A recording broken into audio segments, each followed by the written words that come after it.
Date 2 ದಿನದಲ್ಲಿ ಕೊಡ್ತೀನಿ. ನೀವು ಕೊಡುವಾಗ 1 ದಿನ ಮುಂಚೆ ಚೇಂಜ್ ಕೊಡಬೇಕು. 1 ದಿನ ಮುಂಚೆ ಹೇಳ್ಬಿಡ್ಲ ಆರ್ಡ್ರು. 4 ಗಂಟೆಗೆ ಬರ್ತಿರಲ್ಲ, ಅವಾಗ 10,000 ಅಡ್ವಾನ್ಸ್ ಏನಾದ್ರು ಕೊಟ್ಟರೆ ನಾನು ಮಾಡಿಸ್ಬಿಡ್ತೀನಿ.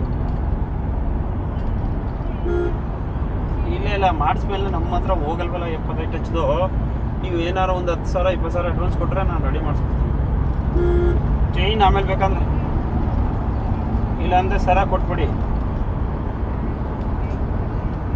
ಅದಕ್ಕೆ ಅಲ್ಲೇ ಎಕ್ಸ್ಚೇಂಜ್ ಬೇಕು ಅಂದರೆ ಕೊಡಬೇಕಲ್ಲ ನೀವು.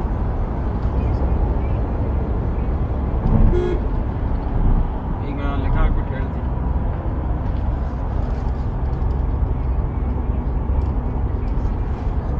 ಯಾವತ್ತು ಹೇಳಿದಿಲ್ಲ 7-8 ಸಾವಿರ ರೂಪಾಯಿ ನಿಮಗೆ ಎಕ್ಸ್ಟ್ರಾ ಬರ್ತದೆ. ಬಟ್ ಇದು ಲೆಕ್ಕ ಹಾಕ್ಬಿಟ್ಟು ಹೇಳ್ತೀನಿ ಒಂದು 5 ನಿಮಿಷ. ಹಾಂ ಮಾಡ್ತೀನಿ.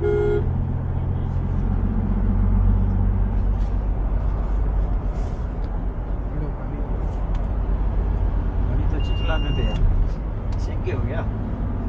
मैं 2014 में सीखा था गाड़ी। पापा बैठने नहीं देते थे गाड़ी नहीं चला। उसके बाद फिर दिमाग से निकल पापा की डेथ हुई थी। उसके बाद सीखना तो चाहिए, गाड़ी चलाना सीखना जरूरी है। जब लास्ट टाइम पे डॉक्टर ने उन्हें रेफर कर दिया था, लिख दिया था कि उन्हें आगे पहुँचा। आधा घंटा है आपके पास, बच्चा सको तो बच्चा आगे। उनको भी हार्ट अटैक आया क्या? साइलेंट अटैक बहुत गिड़गिड़ाया था लोगों के सामने, कोई बचा लो